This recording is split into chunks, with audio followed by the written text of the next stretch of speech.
नमस्कार, महाराष्ट्र ब्रेकिंग मध्ये आपल्या सर्वांचं स्वागत। एक नवा विषय आपण घेऊन आलो आहोत की अनिल अंबानी यांचे पाय अजूनच खोलात जात आहेत का, आणि याचं कारण म्हणजे सेबीने अनिल अंबानी यांच्यावर कारवाई केली आहे।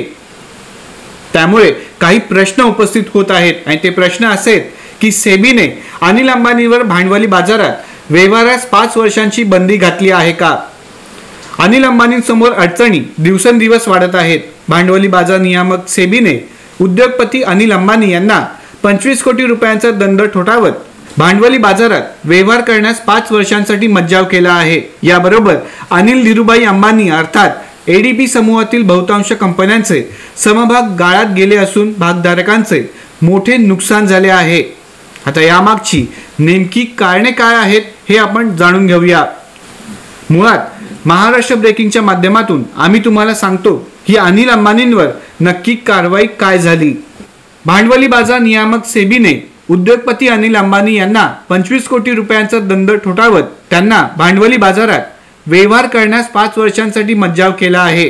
रिलायन्स होम फायनान्सचा निधी अन्यत्र वळवण्याप्रकरणी झालेल्या या कारवाईत कंपनीच्या माजी प्रमुख अधिकाऱ्यांसह 24 जणांवर 5 वर्षांसाठी बाजारबंदीचा बडगा उचलण्यात आला आहे।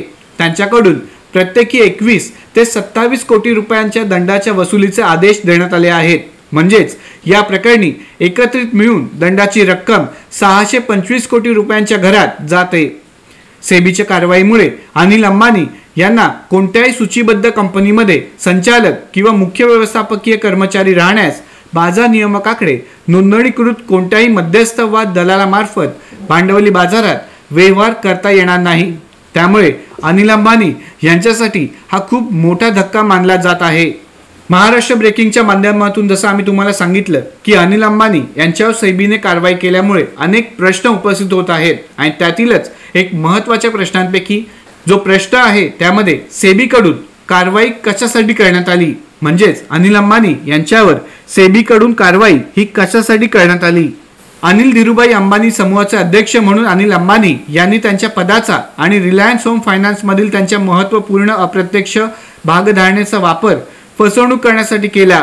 सेबीने गुरुवारी आपल्या आदेशात म्हटले आहे की कमी मालमत्ता, कमकुवत रोख प्रवाह, निव्वळ संपत्ती किंवा महसूल नसलेल्या कंपन्यांना शेकडो कोटी रुपयांची कर्जे मंजूर करताना कंपनी व्यवस्थापन आणि प्रवर्तक यांनी निष्काळजीपणा दाखविला।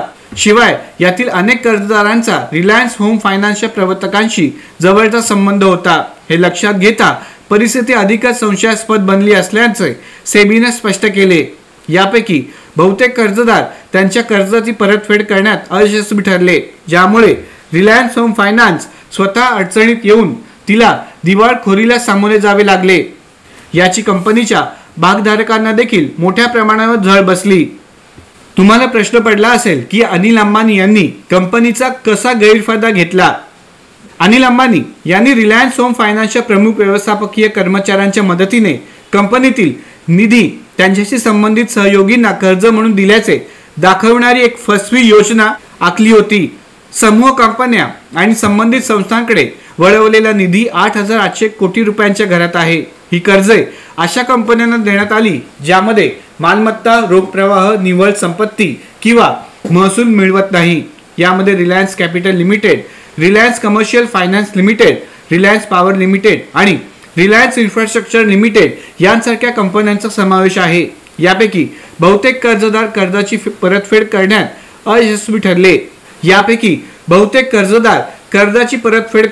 अयशस्वी ठरले। याबाबत रिलायन्स होम फायनान्सच्या संचालक मंडळाने अशी कर्ज पद्धत थांबवण्यासाठी कठोर निर्देश दिले होते आणि कंपनी कर्जाचे नियमितपणे पुनरावलोकन करण्यास सांगितले होते। मात्र तरीही कंपनीच्या व्यवस्थापनाने या आदेशाकडे दुर्लक्ष केले आणि ही परिस्थिती लक्षात घेता या फसवणुकीत गुंतलेल्या व्यक्तींइतकीच रिलायन्स होम फायनान्स आणि तिचे व्यवस्थापनही जबाबदार आहेत असे सेबीला आढळून आले। या प्रकरणी फेब्रुवारी 2022 मध्ये सेबीने अंतरिम आदेश पारित केला होता। त्यानुसार Reliance home finance limited, Anil Ambani आणि इतर 3 व्यक्तींना म्हणजेच रिलायन्स होम फायनान्सचे माजी मुख्य अधिकारी अमित बाफना, रवींद्र सुधाळकर आणि पिंकेश आर शहा यांना पुढील आदेश येईपर्यंत भांडवली बाजारात व्यवहार करण्यापासून रोखण्यात आले होते। आता प्रश्न उपस्थित होतो, रिलायन्स होम फायनान्सवर याचा परिणाम कसा होणार? महाराष्ट्र ब्रेकिंगच्या माध्यमातून आम्ही तुम्हाला सांगतो की मार्च 2018 मध्ये रिलायन्स होम फायनान्सच्या शेअरची किंमत सुमारे 59.60 रुपये होती. मार्च 2020 पर्यंत फसवणुकीचे प्रकरण समोर आल्यानंतर आणि कंपनीची संसाधने संपुष्टात आल्याने शेअरची किंमत 0.75 रुपयांपर्यंत घसरली होती. आताही सुमारे 9 लाखांहून अधिक भागधारक रिलायन्स होम फायनान्समध्ये गुंतवणूक राखून आहेत. त्यांना मोठ्या तोट्याला सामना करावा लागत आहे. आता नियामकाने रिलायन्स होम फायनान्सला भांडवली बाजारातून 6 महिन्यांसाठी प्रतिबंधित केले असून 6 लाख रुपयांचा दंड देखील ठोठावला आहे. मुंबई शेअर बाजारात शुक्रवारच्या सत्रात रिलायन्स होम फायनान्सचा समभाग 4.90% घसरणीसह 4.46 रुपयांवर बंद झाला. सध्याच्या शेअर बाजार भावानुसार कंपनीचे बाजार भांडवल अवघे 216 कोटी रुपये आहेत. आपण जाणू शकता किती आता कठीण काळ अनिल अंबानी यांच्या समोर येणार आहे. महत्त्वाचा आणखीन एक प्रश्न आहे की सेबीने आणखीन कोणावर कारवाई केली?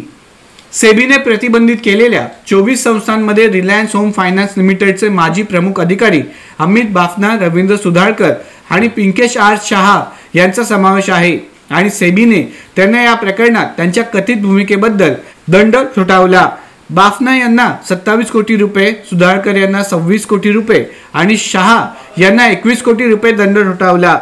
याशिवाय Reliance Unicorn Enterprises, Reliance Exchange Next lieutenant, Reliance Commercial Finance Limited, Reliance Cleangen Limited, Reliance Business Broadcast News Holdings Limited आणि रिलायन्स बिग एंटरटेनमेंट प्रायव्हेट लिमिटेडसह उर्वरित कंपन्यांना प्रत्येकी 25 कोटी रुपयांचा दंड केला आहे.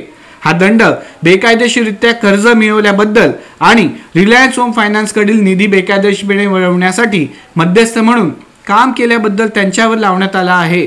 या निमित्ताने आपल्यासमोर अनिल अंबानी यांच्या बिझनेस टॅक्टिक्सवर देखील प्रश्नचिन्ह उपस्थित केले जात आहेत. म्हणजेच अनिल अंबानींचे गणित नेमके कुठे चुकले असा महत्त्वाचा प्रश्न या निमित्ताने उपस्थित होतो. अंबानी समूहामध्ये 2 भाग झाल्यानंतर अनिल अंबानींच्या वाटेला रिलायन्स कम्युनिकेशन कंपनी आली. वर्ष 2006 मध्ये रिलायन्स कम्युनिकेशन ही देशातील दुसरी सर्वात मोठी दूरसंचार कंपनी होती. त्यात अनिल अंबानी यांची 66% भागीदारी होती. Global system for mobile communication आणि कोड डिव्हिजन मल्टिपल ॲक्सेस ही मोबाईल संप्रेषणासाठी 2 प्रबळ तंत्रज्ञाने समजली जातात. यामध्ये GSM हे अधिक प्रगत आणि लवचिक तंत्रज्ञान मानले जाते. मात्र रिलायन्स कम्युनिकेशनने 2002 मध्ये दूरसंचार क्षेत्रात म्हणजेच कम्युनिकेशन बिझनेसमध्ये प्रवेश केल्यावर CDM तंत्रज्ञानाची निवड केली, तर स्पर्धकांनी GSMचा वापर केला आणि येथेच आरकॉमला अपयश आले. CDM तंत्रज्ञान केवळ 2G आणि 3G तंत्रज्ञानापुरते मर्यादित होते. नंतर पुढे जाऊन अनिल अंबानी यांचे सख्खे भाऊ मुकेश अंबानी यांनी जिओ ही दूरसंचार कंपनी उभी केली, जिने पुढे जाऊन जिओ 4Gचे अनावरण केले. शिवाय सुरुवातीला मोफत सेवा देऊन दूरसंचार क्षेत्रात किंमत युद्ध सुरू केले. परिणामी या किमतीच्या युद्धात आरकॉमचा टिकाव लागला नाही. शेवटी वर्ष 2017 मध्ये आरकॉमने आपला वायरलेस व्यवसाय एअरसेलला विकला आणि वर्ष 2019 मध्ये आरकॉम केबलने दिवाळखोरीसाठी अर्ज केला. आपण सामान्यांच्या भाषेत म्हणतो की एक पाऊल जर चुकलं तर तुमची सगळी पावलं चुकतात आणि त्याचा प्रत्यय अनिल अंबानीला आला. तो म्हणजे असा की संरक्षण क्षेत्रातील अनिल अंबानी यांचा प्रवेश चुकला कसा? अनिल अंबानी यांच्या नेतृत्वाखाली रिलायन्स इन्फ्रास्ट्रक्चर लिमिटेडने 5 मार्च 2015 रोजी पिपाव डिफेन्स आणि ऑफशोर इंजिनिअरिंगचे 2082 कोटी रुपयांना अधिग्रहण केले.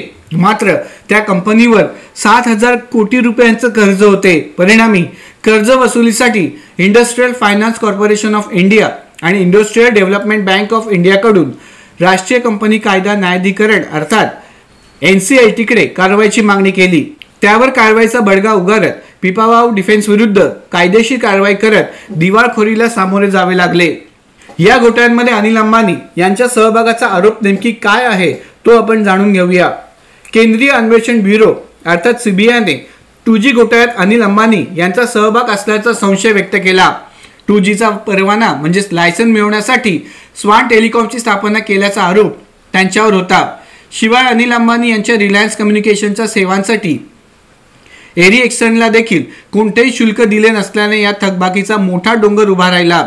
त्यावेळी अनिल अंबानींना 580 कोटी रुपयांची थकबाकी न भरल्यास 3 महिने तुरुंगवास भोगावा लागला असता. मात्र त्यावेळी मुकेश अंबानी यांनी पैसे देऊन भावाला तुरुंगात जाण्यापासून वाचविले. त्यानंतर अनिल अंबानींची थकबाकी असलेल्या 3 चीनी बँका होत्या. त्यात industrial and commercial bank of China limited, China development bank आणि एक्झिम बँक ऑफ चायना यांचा देखील समावेश होता. त्यांच्याकडे कायदेशीर खर्चासह 5,276 कोटी रुपयांहून अधिक कर्ज आहे.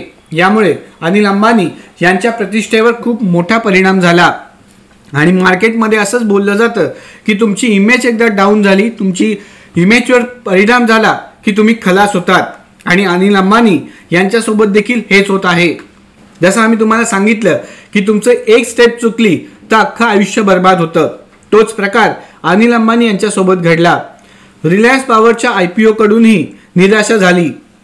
वर्ष 2008 मध्ये रिलायन्स पॉवरची प्रारंभिक समभाग विक्री झाली आणि त्यावेळी त्याला 73 पट अधिक प्रतिसाद मिळाला होता. मात्र भांडवली बाजारात सूचीबद्ध होताना कंपनीने IPOच्या माध्यमातून दिलेल्या किमतीच्या जवळ देखील त्याला पोचता आले नाही. परिणामी 9 अब्ज डॉलरचे बाजार भांडवल बुडाले आणि गुंतवणूकदारांच्या अब्जावधी रुपयांना झळ बसली. रिलायन्स पॉवरने IPOच्या माध्यमातून 450 रुपये प्रति समभागाप्रमाणे विक्री केली होती. मात्र तो 372.50 रुपयांवर सूचीबद्ध झाला. मुंबई शेअर बाजारात शुक्रवारच्या सत्रात रिलायन्स पॉवरचा समभाग 34.45 रुपयांवर बंद झाला. कंपनीचे सध्याच्या समभागाच्या किमतीनुसार केवळ 13,838 कोटी रुपयांचे बाजार भांडवल आहे. आता येता काळ अनिल अंबानी यांच्यासाठी प्रचंड खडतर असणार आहे. त्यातच मुकेश अंबानी पुन्हा एकदा अनिल अंबानी यांच्या मदतीला धावून येतात का हे पाहणं महत्त्वाचं ठरणार आहे. महाराष्ट्र ब्रेकिंगच्या माध्यमातून अनिल अंबानी यांच्यावर सेबीने केलेल्या कारवाईच्या विषयावर आम्ही एक नवा विषय घेऊन आलेलो की अनिल अंबानी यांचे पाय आणखीन खोलात जात आहेत का. तुम्हाला कसा वाटला महाराष्ट्र ब्रेकिंगचा हा नवा मुद्दा? महाराष्ट्र ब्रेकिंगचा हा नवा मुद्दा, नवा विषय तुम्हाला आवडला असल्यास सर्व जनतेपर्यंत पोहोचवावे आणि महाराष्ट्र ब्रेकिंगशी सामील व्हावे. धन्यवाद.